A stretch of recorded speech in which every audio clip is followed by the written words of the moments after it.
جی hello دوستوں، میں ہوں قمر شیمم، اور دوستوں جس طرح کہ آپ دیکھ رہے ہیں میرے ساتھ موجود ہے بیرسٹر حامد بشانی صاحب۔ بیرسٹر صاحب، سب سے پہلے تو آپ کے وقت کا بہت شکریہ۔ تھینک یو جناب، آپ کا شکریہ۔ بیرسٹر صاحب، پاکستان کے اندر وہ کہتے ہیں کہ نئے آرمی چیف تو آ گئے ہیں، لیکن یہ بھی پتہ چلتا رہا کہ پچھلے 6 سال ہمارے سامنے کتنے جھوٹ بولتے رہے،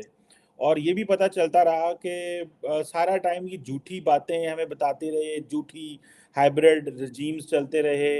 اور is it a right time کہ پاکستانی لیڈرشپ کو سچ بولنا شروع کر دینا چاہیے؟ اور نئے آرمی چیف کی ظاہری بات ہے ذمہ داریاں بہت زیادہ ہیں، اور عمران خان صاحب نے تو ان کے اوپر یہ کہہ بھی دیا ہے کہ وہ الیکشنز کروائیں، اور ان کی طرف عوام دیکھ رہی ہے۔ وہ کہتے ہیں ہم اے پولیٹیکل ہو گئے ہیں، سیاستدان ان کو گھسیٹ رہے ہیں سیاست میں۔ سو آپ کیا سمجھتے ہیں نئے آرمی چیف کی کیا ذمہ داری ہیں، اور یہ ہمیں جھوٹ بولنا بند کرنا چاہیے؟ اور آپ کو یاد ہوگا کہ جو آرمی چیف جنرل باجوہ ہیں، ان کی جو سپیچ تھی اس میں تو ہمیں پتہ تو نہیں چلتا کہ کیا باتیں ہیں، لیکن وہ خود اسٹیبلش کر کے اور مان کے گئے کہ فوج کا سیاست میں کردار رہا ہے، اور ہم جو کرتے رہے وہ غلط کرتے رہے، ہم سے غلطیاں ہوئی ہیں، ہم نے تو سوچنا شروع کر دیا ہے۔ انہوں نے سیاستدانوں کو کہا آپ بھی سوچنا شروع کریں۔ سو ہاؤ ڈو یو سی دس سر؟ دیکھیں جی، یہ سچویشن تھوڑی سی کمپلیکیٹڈ ہے۔ میں سمجھتا ہوں کہ جو باجوہ صاحب کی سپیچ ہے وہ ایک بنیادی طور پہ ایک ٹرننگ پوائنٹ ہے، جس کی وجہ سے ساری سچویشن جو ہے وہ چینج ہو گئی ہے۔ یہ ڈسکشن تو آج کی نہیں ہے نا، یہ ڈسکشن تو کئی سالوں سے جاری ہے کہ کیا پاکستان میں جو ملٹری ہے وہ پالیٹکس میں انٹرفیئرنس کر رہی ہے یا نہیں کر رہی۔ اور آپ اخبارات اٹھا کے دیکھیں، میڈیا دیکھیں، سوشل میڈیا دیکھیں، گزشتہ کئی سالوں سے یہ بات پورے جو ہے وہ بار بار کہی جا رہی ہے کہ جی ملٹری جو ہے وہ نیوٹرل ہے اور وہ کسی قسم کی سیاست میں جو ہے وہ مداخلت نہیں کر رہی ہے۔ تو اس سارے تناظر میں باجوہ صاحب کی جو سپیچ ہے کہ ہم نے لاسٹ فیبرری میں طے کیا ہے کہ ہم جو ہے وہ سیاست میں مداخلت نہیں کریں گے، یہ ایک طرح کا اعتراف جرم ہے، اور ایک طرح کی جو ہے نا وہ ڈائنگ ڈکلیریشن جس کو کہتے ہیں۔ ڈائنگ ڈکلیریشن جو ہے وہ لیگلی اس پہ بڑا بلیو کیا جاتا ہے کہ بندہ مر رہا ہے تو جھوٹ کس لیے بولے گا۔ تو باجوہ صاحب اگر جا رہے ہیں تو ظاہر ہے وہ جھوٹ کس لیے بولیں گے، اس لیے جو انہوں نے ڈائنگ ڈکلیریشن دیا وہ بڑا ایک کلیئر قسم کا اس چیز کی انڈیکیشن ہے کہ جو کچھ بھی پاکستان میں گزشتہ 70 سال سے ریپیٹڈلی ہو رہا ہے، اور میں بار بار اس کو اس لیے ریپیٹ کرتا ہوں کہ یہ ایک اب حقیقت بن چکی ہے کہ ملٹری کی بہت بڑی انٹرونشن ہے پالیٹکس میں، اور پالیٹکس کو وہی لوگ جو ہے وہ چلاتے رہے ہیں، نمبر ایک، جو ایک بہت بڑی ایک اگلی قسم کی ریئلٹی ہے، جس کو اگر آج آ کے باجوہ صاحب نے تسلیم کیا تو اس میں کوئی نئی بات ہے نہیں ہے۔ اور میں حیران ہوں کہ یہ پاکستان کے لوگوں کا جو ہے وہ کس طرح کا ایک مائنڈ سیٹ بنایا جا رہا ہے، یعنی اس پہ کسی قسم کے شک کی کیا گنجائش ہے۔ ہمارے سامنے جو ہے 3 دفعہ تو ملٹری نے اوپنلی بندوق کے زور پہ ٹیک اوور کیا، جب انہوں نے دیواریں پھلانگ کے تو الیکٹڈ ممبرز جو ہیں یا الیکٹڈ جو لوگ ہیں ان کو جو ہے وہ باہر کر کے تو خود بیٹھے۔ تو پھر آپ کہیں گے نہیں جی ملٹری جو ہے وہ کوئی مداخلت نہیں کرتی، اور اگر آپ یہ کہتے ہیں کہ وہ ایکٹ آف ملٹری نہیں تھا، کسی ایک آدمی کا تھا، تو یہ بھی بہت بڑا جھوٹ ہے، چونکہ آپ کوئی ایک فوجی یا ایک سپاہی بتا دیں پورے ملک نے جس نے کہ اس کے خلاف کوئی پروٹیسٹ کیا ہو، استعفیٰ دیا ہو یا حکم ماننے سے انکار کیا ہو۔ آپ تو فالن ہو جاتے ہیں لائن میں جب وہ حکم دیتے رہے۔ تو وہ تو ایک اوپن قسم کی جو ہے نا انٹرفیئرنس تھی جو ملک میں 30 سال تک تقریباً اپراکسیمیٹلی رہی۔ تو یہ حقیقت سے تو انکار جب نہیں، تو پھر باقی جو انہوں نے 20-25 سال جو حکومت کی ہے ایک پراکسی کے ذریعے یا پردے کے پیچھے رہ کے، اس سے انکار اس لیے ممکن نہیں کہ جو لوگ اس کا وکٹم ہوئے ہیں، خواہ وہ نواز شریف ہو، بے نظیر بھٹو ہو یا اب عمران خان ہو، انہوں نے بنفس نفیس الفن بار بار اس کی جو ہے وہ تصدیق کی کہ بھائی ہم وکٹم ہوئے، ہماری حکومت ہٹا دی گئی، یا ہماری جو حکومت بھی تھی وہ گویا غالب کی زبان میں سمجھ لیں کہ نہیں تھی، چونکہ حکم ان کا چلتا تھا، ہمارا تو صرف نام چلتا تھا۔ تو ان سارے ٹیسٹیمونیل جس کو آپ کہتے ہیں کے بعد اگر کوئی آ کے یہ کہے کہ نہیں جی فوج کا کوئی کردار سیاست میں نہیں ہے یا نہیں تھا، تو یہ میں سمجھتا ہوں کہ بہت بڑا جھوٹ ہے، اس لیے آپ کی یہ بات صحیح ہے کہ اب ہمیں یہ طے کرنا چاہیے کہ ہمیں یہ جو جھوٹ کے سمندر میں غوطہ زن ہونے کا شوق ہو گیا ہے اور عادت پڑ گئی ہے، اس سے نکلنا ضروری ہے یا نہیں ضروری، ایک۔ دوسری چیز یہ ہے کہ یہ ان اینڈنگ پروسیس اب بھی ختم نہیں ہوا۔ میں آپ کو بتاتا ہوں، پہلا جو مارشل لا تھا 1958 میں، جو سکندر مرزا نے لگایا تھا، تو بطور پالیٹیشین ہی اس نے لگایا تھا نا، لیکن تھا تو وہ سیاستدان۔ تو اس دن سے لے کے اب آپ اس میں یہ دیکھیں کہ اس کی اگر آپ گہرائی میں جائیں تو ممکن ہے آپ جیسا آدمی جو اینٹائی ڈکٹیٹرشپ ہے، پرو جو ڈیموکریسی ہے، پرو ہیومن رائٹس ہے، پرو سیول لبرٹیز ہے، وہ بھی یہ مانے بغیر اس کا چارہ نہ رہے کہ اس میں جو ہے سکندر مرزا کا بطور سیاستدان بہت بڑا کنٹریبیوشن تھا، ورنہ ملٹری اٹ سیلف جو ہے اس کو ٹیک اوور نہیں کر سکتی تھی۔ اس کا مطلب ہرگز نہیں کہ ہم یہ ملٹری ورسز پالیٹیشنز ان کو کوئی کریڈیبلٹی دے رہے ہیں یا میرٹ دے رہے ہیں، بلکہ اس کا مطلب حقائق کو سامنے رکھنا ہے کہ وہ آدمی جو ہے اس میں آپ کو دلچسپ باتیں بتاتا ہوں، آپ اور چیزیں چھوڑیں۔ اس وقت جو ایمبیسیڈر تھا امریکہ کا کراچی میں بیٹھا ہوا، آپ اس کی خط و کتابت پڑھیں جو اس نے 1 نومبر سے لے کے تو 30 دسمبر تک کی ہے ان 8 ویکس میں، جس میں کہ اس نے ایک ہفتہ پہلے یہ بتا دیا تھا کہ یہ جو ہے پاکستان میں مارشل لا لگ رہا ہے، اور اس میں اس نے یہ چیزیں ڈسکس کی کہ یہ مارشل لا اس لیے لگ رہا ہے کہ یہ جو پالیٹیشنز ہیں ان کی کریڈیبلٹی تو زیرو ہو گئی جس طرح کی وہ حرکتیں کر رہے ہیں، اور اسپیسیفکلی وہ جو دور تھا جس میں کہ بہت مختصر عرصے میں 4-5 پرائم منسٹر آئے اور چلے گئے، لیکن دور وہ جو بھی تھا اس میں پیچھے بے شک ملٹری یا ایوب خان جیسے لوگ ہی ڈوریاں ہلاتے ہوں، لیکن نہ ابھی تک مارشل لا لگا تھا اور نہ یہ ڈسکشن آئی تھی کہ فوج جو ہے وہ پالیٹکس میں مداخلت کر رہی ہے، لیکن سیاستدان جوکر کا رول پلے کر رہے تھے۔ تو میں آپ کو بتاتا ہوں اس میں جو ایمبیسیڈر نے خط لکھا اس نے کلیئرلی یہ لکھا کہ سکندر مرزا نے مجھے یہ بتایا ہے کہ مجھے گزشتہ 1 سال سے اندر کی طرف سے کہا جا رہا ہے، اندر سے مراد انسائیڈ دا ملٹری کور، کہ جی آپ ٹیک اوور کریں، اور یہ ہے کہ ملٹری پورے طریقے سے ہمارے ساتھ ہے اور ہم ٹیک اوور کرنا چاہتے ہیں۔ تو اس نے کہا آپ ٹیک اوور کر کے کریں گے کیا؟ اس نے کہا ہم کانسٹیٹیوشن جو ہے معطل ختم کر دیں گے، 1956 کے کانسٹیٹیوشن کی بات ہو رہی ہے یہاں پہ، پولیٹیکل پارٹیز بین کر دیں گے، یہ ہیومن رائٹس وغیرہ کے حوالے سے بھی ہمیں پابندیاں لگانی پڑیں گی چونکہ ظاہر ہے ایک بہت بڑا رد عمل جو ہے وہ ہو سکتا ہے وغیرہ وغیرہ۔ تو یہ جو ایجنڈا تھا یہ ایک پالیٹیشین کا تھا جس نے کہ ملٹری کے کہنے پہ اور اس کے بیس پہ پہلے مارشل لا لگایا اور پھر خود ہی وہ جو ہے اس کی زد میں آ گیا، تو بعد میں ایوب خان نے اس کو کک آؤٹ کر کے تو پورے طریقے سے اس کو ٹیک اوور کر دیا۔ اب اس کو آپ دیکھیں وہاں سے لے کے آج تک، آپ مجھے ایک سیاستدان بتائیں کہ جس کو آپ اس گیم میں بری ذمہ قرار دے سکتے ہیں،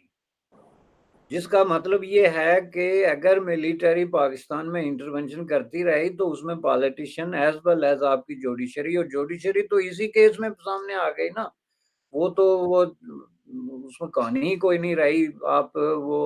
بنیادی طور پہ پہلے دن سے لے کے جسٹس منیر کے ڈیسیجن سے لے کے آج تک دیکھ لیں تو وہ تو بالکل کلیئر ہے کہ ملٹری کے ٹیک اوور کرنے اور اس کو سسٹین کرنے میں جو ہے وہ رول رہا ہے اس کا، لیکن پالیٹیشین کا اس میں سب سے بڑا رول ہے، جس کی مثال آپ نے یہ دی کہ بھائی پوری رات جو ہے وہ ہیر رانجھے کی کوئی کہانی سنا رہا ہے تو صبح اٹھ کے کوئی پوچھتا ہے کہ بھائی ہیر مرد تھا کہ عورت تھی، کہ رانجھا مرد تھا کہ عورت تھی؟ بھائی پورے پاکستان میں ڈیبیٹ چل رہا ہے 6 مہینے میں سے کہ ملٹری کو انٹرونشن کرنی چاہیے یا نہیں، اور اگر نہیں کرنی چاہیے تو اس کے دلائل کیا ہیں اور یہ بات کیوں غلط ہے کہ کرنی چاہیے۔ تو پھر اٹھ کے ایک آپ کا سیاستدان مطالبہ کرتا ہے کہ جی نئے الیکٹڈ چیف کو جو ہے وہ فوراً الیکشن کرانے چاہیے۔ اب یہ حالت ہے آپ کے سیاستدانوں کی، ذہنی طور پہ معذور ہیں ٹوٹلی، میں آپ کو بتا دوں چیلنجڈ، مینٹلی چیلنجڈ جس کو آپ کہتے ہیں، چونکہ یہ کبھی کوئی آدمی اتنی بڑی بحث کے بعد یہ مطالبہ کیسے کر سکتا ہے جب کہ آپ کا جو ایکس چیف ہے وہ معافی مانگ کے ہاتھ جوڑ کے کہتا ہے کہ غلطی ہو گئی، ہم نے سیاست میں مداخلت کی اور آئندہ نہیں کریں گے۔ اور پھر ISRP والے جو ہیں انہوں نے بھی پہلے اس پہ ایک دفعہ بات کی تھی کہ آئندہ جو لوگ 10 سال تک ملٹری قیادت کریں گے انہوں نے اس بات پہ اتفاق کیا ہے کہ ہم سیاست میں انٹرفیئرنس نہیں کریں گے. تو اس کے بعد آپ کا سب سے بڑا سیاستدان جو کہتا ہے پاکستان کا موسٹ پاپولر کہ جناب آپ الیکشن کرائیں. اب یہ حالت ہے. اب الیکشن کرانے کا کیا, ملٹری کا کیا رول ہے الیکشن کرانے میں؟ ظاہر ہے الیکشن یا تو کانسٹیٹیوشنل جو آپ Yes, کے ارینجمنٹ ہے اس کے مطابق ہوں گے کہ ٹائم پورا ہو گیا, یا true. پھر اگر اس میں کوئی چیز انکانسٹیٹیوشنل ہو رہی ہے تو آپ جا کے سپریم کورٹ میں ریٹ کریں کہ یہ ہو رہی ہے تو حکم دیں آپ کے الیکشن ہے. اس میں ملٹری کا کیا کام ہے ادر دین پرووائڈنگ سیکورٹی, یا جو ہے وہ ورک فورس اس دن جو الیکشن کے دن ہوتی ہے وہ دیٹ میک سینس لاجسٹکس. تو یہ اس میں اب لوگوں کو یہ سوچنا بھی پڑے گا کہ یہ معصوم بننے کا اور وکٹم بننے کا ڈرامہ بھی بند کرنا پڑے گا, اور پالیٹیشنز کو اپنے پاؤں پہ کھڑا ہونا پڑے گا, اور ان کو یہ دیکھنا پڑے گا کہ اب ہمیں بیبی سیٹنگ کی ضرورت نہیں ہے اور ہم اس کو فیئر ویل بائے بائے کہتے ہیں بیبی سیٹر کو. تو تب جا کے بات بنے گی, ورنہ یہ آپ دیکھ لیں ودن 6 months وہی پرانا کام جو ہے وہ شروع ہو جائے گا. اچھا, سو آپ ایکسپیکٹ کر رہے ہیں کہ 6 مہینے میں یہ پرانی کام سارے جو ہیں یہ شروع ہو جائیں گے. تو بریسو صاحب میں پڑھ رہا تھا آج ڈان اخبار نے بڑی جو ہے وہ ایک اچھا ایڈیٹوریل لکھا ہوا تھا, اور انہوں نے کہا کہ بیسیکلی قائد اعظم کی بات کی انہوں نے, محمد علی جناح کی. انہوں نے کہا جناب کہ انہوں نے کہا تھا کہ آپ کانسٹیٹیوشن کو پڑھیں,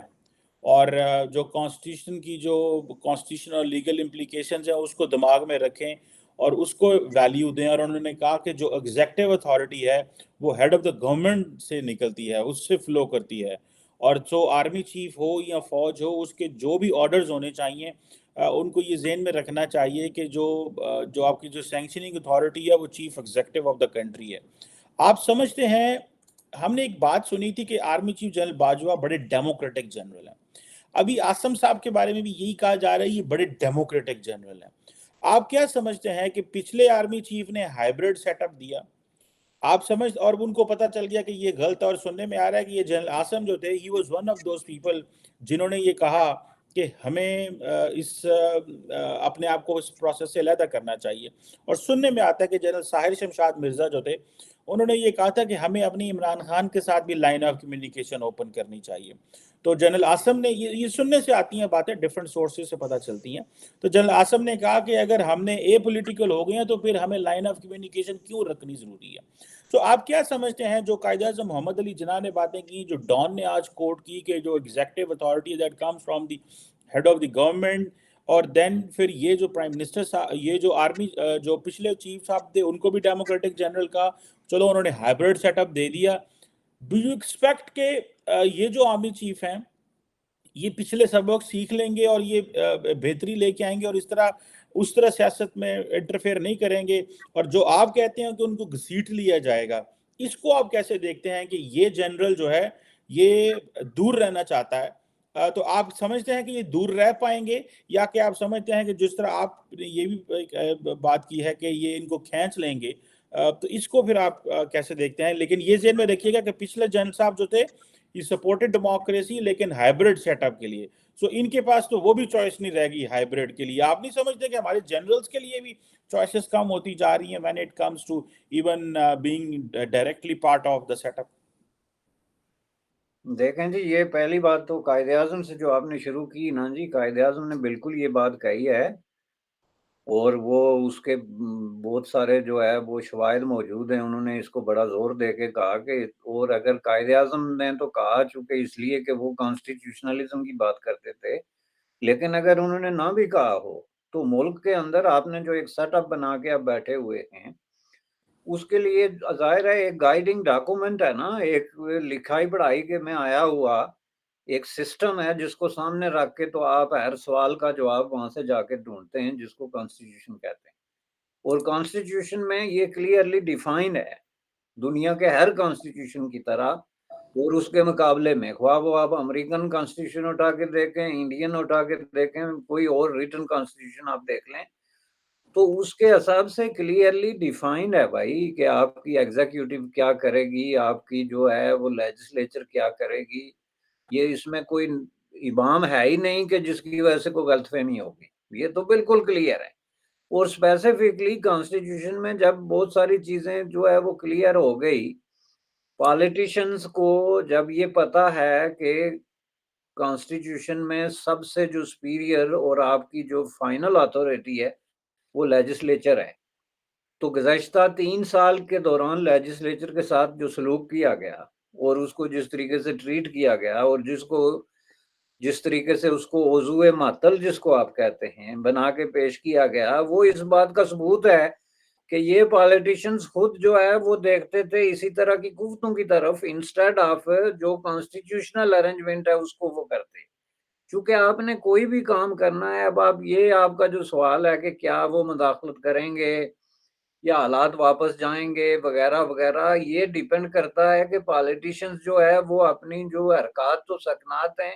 اس پہ قائم رہتے ہیں، یا وہ یہ سمجھتے ہیں کہ انف از انف اور اب ہمیں واپس جو ہے وہ کانسٹیٹیوشنلزم اور جو لیگل ہمارے پاس فریم ورک ہے اس کی طرف جاننا چاہیے۔ اور لیگل فریم ورک کے اندر تو گنجائش ہی کوئی نہیں سرے سے کسی بھی طریقے سے۔ میں سمجھتا ہوں کہ اس میں اگر تھوڑا سا آپ گہرائی میں جائیں تو یہ مطالبہ کرنا کہ چیف آف دی آرمی جو ہے وہ الیکشن کرائیں، ایک ان کانسٹیٹیوشنل انلیگل اور ان لافل قسم کا مطالبہ ہے جس پہ بندے کے خلاف باقاعدہ قانونی کارروائی ہو سکتی ہے، کیونکہ یہ کانسٹیٹیوشن کے اندر جب ایک چیز موجود ہے کہ الیکشن کب کہاں کیسے اور کن حالات میں ہو سکتے ہیں، تو آپ پھر کس بنیاد پہ جو ہے وہ کسی ایک تھرڈ پارٹی کو جس کا کوئی لینا دینا ہی نہیں ہے اس سے یہ مطالبہ کریں کہ آپ یہ کام کریں؟ تو آپ کے پالیٹیشین جب اس سطح کے لوگ ہوں گے اور جب تک ہوں گے اس وقت تک ملٹری مداخلت کرتی رہے گی، اس کی وجہ یہ ہے کہ یہ اپنے آپ کو خود ثابت کرتے ہیں کہ they are not enough competent,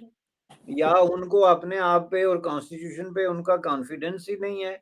ان میں اعتماد ہی نہیں ہے۔ یہی حال تھا تو یہ جرنل جو ہیں انہوں نے ماضی میں کہا تھا کہ جی سیاستدانوں کا کیا ہے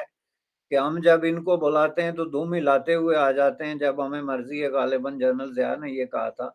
تو اس کی وجہ سے انہوں نے کوئی عبرت نہیں پکڑی۔ اب یہ دوبارہ وہی کام شروع کر چکے ہیں جناب۔ یہ پہلی بات یہ ہے کہ اس میں بہت بڑی ایک فنڈامنٹل چینج کی ضرورت ہے، میڈیا کو اپنے ایٹیچیوڈ کی ضرورت ہے۔ یہ جی ایک جنرل صاحب ہیں یا چیف آف آرمی سٹاف ہیں یا کوئی آرمی چیف ہیں، ان کی یہ سرخیاں لگانا، وہ کھانس گئے، وہ انہوں نے جوتا ادھر کر دیا، وہ فلاں، وٹ از دس؟ مطلب ہے کوڈ آف کنڈکٹ ہونا چاہیے نا، مطلب ہے میڈیا کا کوئی حال ہی نہیں ہے وہ چیزوں کا۔ اب دیکھیں پورے 6 مہینے سے میڈیا کس بات پہ لگا ہوا ہے، اور اب جو ہے وہ آ کے ایک نئی اب وہ جب ایک کام ہو گیا تو بجائے اس کے کہ اب وہ تھوڑی سی سینس کی بات کریں اور کہیں کہ جی ملک میں سیاستدانوں کو یہ طے کرنا چاہیے کہ ملک کی جو سپیریئر باڈی کون سی ہے، ڈیسیجن کس سطح پہ ہونے چاہیے، اس کے بجائے وہ پھر وہی بات کہ اب یہ کیا کریں گے جی، اب انہوں اچھا نے اس طرح تو ظاہر ہے سچویشن میں کوئی تبدیلی جو ہے اس کی گنجائش نہیں ہے۔ اچھا بھائی صاحب، ایک چھوٹا سا آخری سوال آپ سے کرنا چاہتا ہوں، اور وہ یہ ہے، دو چیزیں ہیں۔ ایک چیز تو یہ ہے کہ جس طرح ماضی میں ہماری ملٹری لیڈرشپ پوری دنیا میں جا کے پیسے لاتی رہی اور جو فزیکل ڈیفیسٹ ہے اور جو فزیکل چیلنجز ہیں اس کو ایڈریس کرتی رہی، بیکاز ان کو اٹ سیلف پتہ ہے کہ جب اگر فائنینشیل میل ڈاؤن ہوتا ہے یا کوئی اس طرح کے معاملات ہوتے ہیں تو ان کا ادارہ بھی اس سے بہت بڑے پیمانے پہ متاثر ہوگا، ایک بات۔ دوسرا، آپ نہیں سمجھتے کہ ان کو پرو ایکٹیو رہنا پڑے گا، بیکاز اگر وہ بالکل ہی بیرکس میں چلے جاتے ہیں تو یہ تو ان کے اوپر پرچے کرا کرا کے مار دیں، کبھی کسی فوجی کو پکڑا ہوگا، کبھی کسی فوجی کو پکڑا ہوگا۔ سو ایک حد تک ان کو اپنا انفلوئنس اور اپنا آپ کو مینٹین کرنا پڑے گا فار جس کو وہ کہتے ہیں for the survival of the state. So how do you see this angle? نہیں، میرا خیال یہ نہیں ہے جناب۔ اس کی وجہ یہ ہے کہ فوج جو ہے نا بطور ادارہ ایک بہت ہی مضبوط قسم کا ایک انسٹیٹیوشن ہے۔ اب یہ نہیں کہ وہ سیاست میں نہیں آتے تو ان کی عزت ہوگی یا وہ ان کی جو ہے وہ ویٹ کم ہو جائے گا، ایسی تو بات نہیں نا۔ وہ تو انڈیپینڈنٹلی ایک بہت بڑے ادارے کے طور پہ ایگزسٹ کرتے ہیں اور اصل طاقت جو ہے وہ ان کے پاس ہے، اس پہ کسی کو شک کی کوئی گنجائش ہی نہیں۔ ملک کا سب سے زیادہ بجٹ ان پہ خرچ ہوتا ہے، بہت ساری ایسی چیزیں ہیں جس پہ وہ کوئی گیو اپ نہیں کر رہے. گیو اپ وہ یہ کر رہے ہیں کہ ہم پالیٹکس میں انٹرفیئرنس جو ہے وہ نہیں کریں گے، جس کا بالکل سادہ مطلب اگر آپ ٹرانسلیٹ کریں تو یہ ہوگا کہ پاکستان میں اختیارات جو ہے وہ پارلیمنٹ کے پاس ہونے چاہیے. یہ وزیر اعظم، منسٹر، یہ بھی کوئی چیز نہیں، چیز ہے پارلیمنٹ، جہاں پہ ڈیسیجن ہوتے ہیں، ڈیسیجن میکنگ کا پروسیس ہوتا ہے، اور وہ پھر ایگزیکیوٹ ہوتے ہیں تھرو منسٹر اور پرائم منسٹر اور فلاں فلاں فلاں. تو یہ کہنا کہ اس کی وجہ سے ان کو کوئی ویکنس آ جائے گی سامنے یا پالیٹیشین ان پہ کوئی چڑھائی کر دیں گے، اس طرح کی کوئی کہانی نہیں ہے جناب. ان کا خوف جو ہے وہ رہتی دنیا تک قائم رہے گا، چونکہ جس طریقے سے انہوں نے اب یہ حالت بنا دی کہ اب یہ دیکھیں عمران خان صاحب جو کچھ کر رہے ہیں، تو اس کی موجودگی میں آپ کیسے کہہ سکتے ہیں کہ وہ ان کو کوئی اگنور کر سکتا ہے؟ یہ بات نہیں رہا. سوال یہ جو باجوہ صاحب نے کہا نا کہ ہم نے باہر سے جا کے پیسے لائے، جہاں پہ کوئی مشکل کام ہوتا ہے ہمیں بتایا جاتا ہے، ان کے کہنے کا مطلب یہ تھا. تو یہ بات بالکل صحیح ہے کہ یہاں ملک میں سیلاب آ جائے، کوئی جو ہے وہ نیچرل ڈیزاسٹر ہے، کوئی چیز ہے، تو ظاہر ہے فوج ایک منظم ادارہ ہے، لاجسٹکس ہیں، سکلز ہے اس کے پاس، ڈسپلن ہے، آرگنائزیشن ہے، تو وہ بات سمجھ میں آتی ہے. لیکن باہر سے جا کے پیسے لانے میں فوج کی کیا جو ہے وہ سکل ہے، جو میری سمجھ سے باہر ہے. کہ آئی ایم ایف سے بھی فوج مذاکرات کرے یا یونائٹڈ اسٹیٹ آف امریکہ سے بھی مذاکرات کرے، تو پھر یہ کون ہے؟ ہو از یور پرائم منسٹر؟ اور یہ آپ کا وزیر خزانہ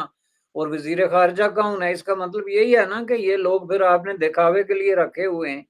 اور یہ ہاتھی کے دانتوں والی بات ہے کہ کھانے کے اور ہیں اور دکھانے کے اور ہیں. تو پھر اس پہ میں اسی لیے کہتا ہوں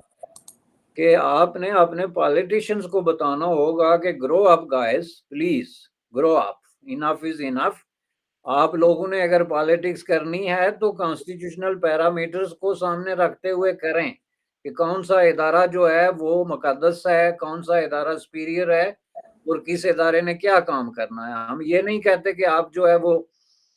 لاٹھیاں لے کے تو فوج کے پیچھے پڑ جائیں. آپ اپنا کام کریں کہ جس ادارے کے لیے آپ الیکٹ ہو کے آتے ہیں، عوام آپ کو بھیجتے ہیں، اس ادارے کا کم از کم کوئی لحاظ، کوئی تقدس. اب حالت یہ ہے کہ اتنی بڑی میجارٹی لے کے باقول عمران خان صاحب کے وہ پاپولر ووٹ لے کے آئے، تو ان 3 سالوں میں انہوں نے پارلیمنٹ کا جو حشر کیا، وہ تو کوئی ڈکٹیٹر بھی نہیں کر سکتا تھا. وہ تو جنرل ضیاء نے پارلیمنٹ کو زیادہ عزت دی تھی، آلدو کہ اس کا نام چینج کر دیا تھا مجلس شورا، لیکن عزت زیادہ دی تھی جس میں محمد خان جنیجو نے کھڑے ہو کے قرارداد پاس کر دی تھی کہ جناب آپ چھٹی کریں. تو یہ جناب جہاں پہ یہ حالت ہو جائے پالیٹیشنز کی کہ وہ جناب نفسیاتی، جذباتی، ہر اعتبار سے ڈیپینڈنٹ ہو جائیں کسی طاقتور قوت کے، تو وہاں جب تک آپ اتنی مطلب کوئی ڈراسٹک چینج نہیں لاتے، اس وقت تک بھول جائیں کسی تبدیلی کو. یہ 2-4 مہینے بعد پھر وہی کام شروع ہو جائے گا، اسی طریقے سے ممبر ادھر سے ادھر ہونے شروع ہو جائیں گے، اسی طریقے سے سارے معاملات، چونکہ آپ اس کو ہینڈل ہی نہیں کر رہے. پرابلم یہ ہے. بالکل صحیح کہہ رہے ہیں، اور یہ بڑی آپ نے بسا بڑی چکا دینے والی بات کی. ظاہری بات آپ کا ایک ایکسپیرینس ہے اس حوالے سے کہ 4-6 مہینے بعد دوبارہ پھر اسی طرح چیزیں ہو جائیں گی اور لگتا نہیں ہے کہ چیزیں سنبھلیں گی. سو لیٹ سی اس میں کیا نکلتا. اور میں اس بات سے آپ سے ایگری کرتا ہوں، اور میں بھی یہ سمجھتا ہوں کہ دس از دا مومنٹ کہ جھوٹ بولنا بند کریں اینڈ کنٹری کو جو ہے نا وہ حقیقت بتائیں کہ بات کیا ہے، اور صحیح راستے پہ چلیں. جو پارلیمنٹ اور کانسٹیٹیوشن کہتا ہے یہی وہ راستہ ہے جس کو دنیا لے کے چل رہی ہے اور ترقی کر رہی ہے. ہم نے تو اپنے سارے تجربے کر کے دیکھ لیے، ناکام ہو گئے. Thank you very much barrister Hamid Bashani sahab, بہت شکریہ. نو پرابلم جناب، تھینک یو.